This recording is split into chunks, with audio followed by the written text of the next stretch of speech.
Hello there ladies and gentlemen, and welcome back to Hearthstone. It's ASCII here for Nerf TV, taking a look at the Pressure Rogue deck. Now, I was playing about with this deck prior to the recent patch. I found the patch made a couple of changes to it. There's been a few changes in the meta. I've mixed the deck up a little bit to react to that.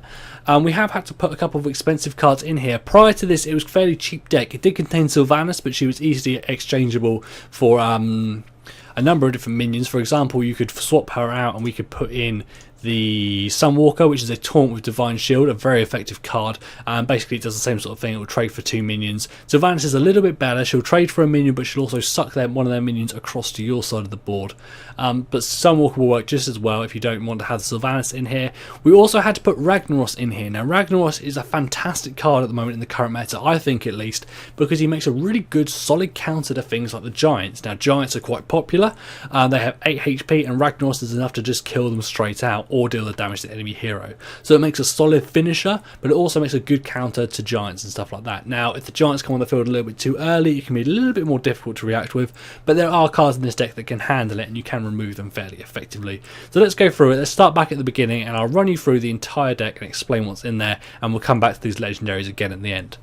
So, Backstab deals 2 damage to an undamaged enemy minion for 0 cost. Really good for some early game removal, as of course you can also put a minion out in the field the same turn, but also good on turn 5. You can as your Drake, giving increased spell damage, drawing a card, and then follow up with Backstab to deal 3 damage to wipe pretty much anything off the field. A lot of things will die to 3 damage on around about turn 5. Do keep in mind though, it will only apply to a minion that is completely undamaged. If they've already been hurt, it won't work. Deadly Poison, give your weapon +2 attack. Now this is a good way again for some early game removal, a fairly cheap card. The only weapons you actually have are going to come from your hero power, which equips a 1/2 dagger, so Deadly Poison will turn that into a 3/2. Keep in mind, if you can renew the weapon, so you actually make sure you've got 2 hits of it, that's better than if you just have to apply it, we've only got 1 strike left. Argent Squire, 1/1 with Divine Shield. This went in because I felt the deck needed a bit of pressure on turn 1 if you happen to be going first. If you're going second, of course you could try to make a coin Defias play, or you could even coin out 2 Argent Squires, both very good plays, but it needed a 1 cost minion that we could get out on the field on that first turn, and Argent Squire fits the bill very effectively. Next up, Betrayal. An enemy minion deals its damage to the minions next to it.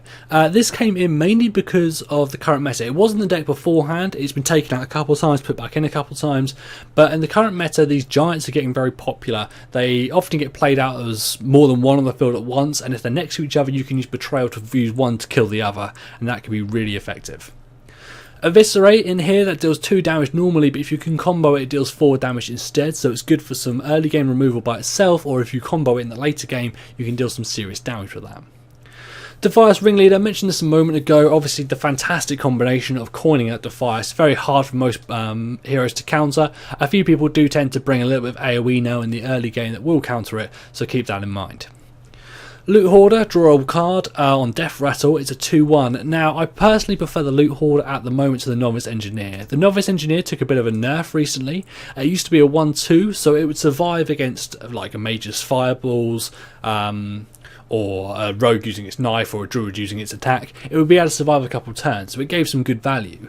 But now as a 1/1, it dies far too easily, it doesn't really do enough damage. The Loot Hoarder can do pretty much the same job, and you're going to get an extra damage potential, so potentially it could trade better, or it could actually do more damage to the enemy hero if they attack into it. Fan of Knives deals 1 damage to every enemy minion and draw a card. This is in here mainly for countering sort of rushdown kind of decks, trying to deal some damage to anyone sort of playing things like Murloc decks or Rogue rushdown decks, or especially Warlock decks. If they're playing out a Blood Imp, it's a good way to get the Blood Imp off the field. Blood Imp did get nerfed, but it's still a fairly powerful card. Fan of Knives is a good way to cancel that. Harvest Golem, a very strong 3-cost card. Summon a 2/1 damage golem when it dies. Great value, very hard for the enemy to remove that damage from the field. Again, Shatsun Cleric, another very strong 3-cost minion. Give a friendly minion +1/+1, so you can boost up one of your weaker minions, make it trade better or make it survive a trade, that kind of thing. Now we have the Agent. This combo to deal 2 damage, so if you can make a play before you use the Agent, even better. So it's unlikely to be played out on turn 3 because of the costings. You'd only be able to backstab or perhaps coin into it to get that 2 damage, but try to use the 2 damage to remove something from the field. Dark Iron Dwarf, give a minion +2 attack this turn. This was changed. It used to give +2 attack permanently, and now it's only for the turn you actually played it. So keep that in mind. You can now basically, you're going to be thinking you want to use it on a minion that you're going to sacrifice or to do extra damage to the enemy hero if you're in a really good position.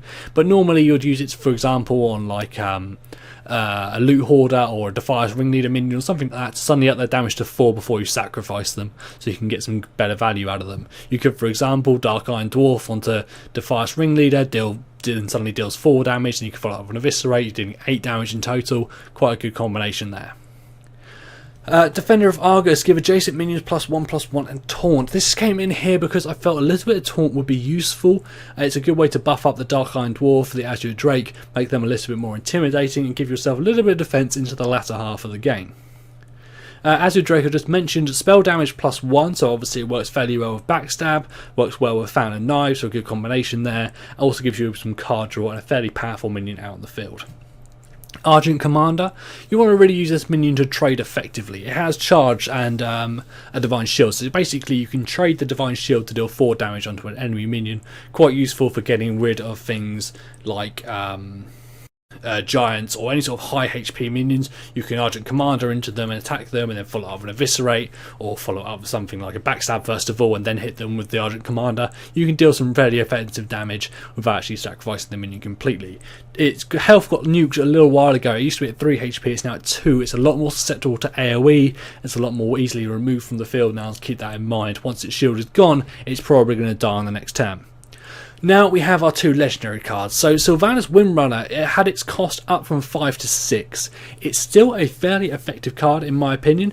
I don't generally ever play it out on turn 5 anyway, so it hasn't made a huge difference to the card.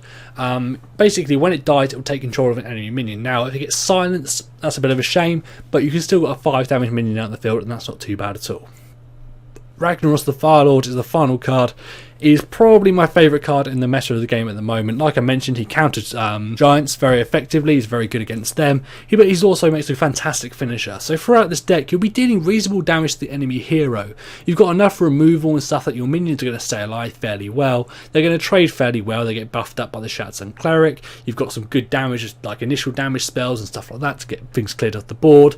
So you're going to be able to get quite a bit of damage on the enemy hero and be in a good position to finish him off with Ragnaros. Try to clear any minions off the field before his attack if you do want him to try and hit the enemy hero, because it is completely random as to what it hits. So that is our Pressure Rogue deck. Basically you're going to be dealing some good removal against their enemy minions, hoping they don't get too much board control, try and hold them back a little bit, and then finish them off with Ragnaros and Sylvanas for a good trade towards the end of the game.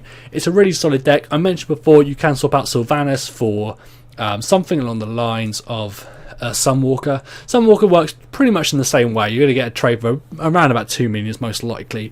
Ragnaros is a little bit harder to replace. He's one of a kind really. The Ravenheart Assassin can be a fairly good way to deal a fairly secure amount of damage. He's quite difficult to remove at 5 HP and he'll be in stealth, so you're almost guaranteed to get that 7 damage out on the following turn.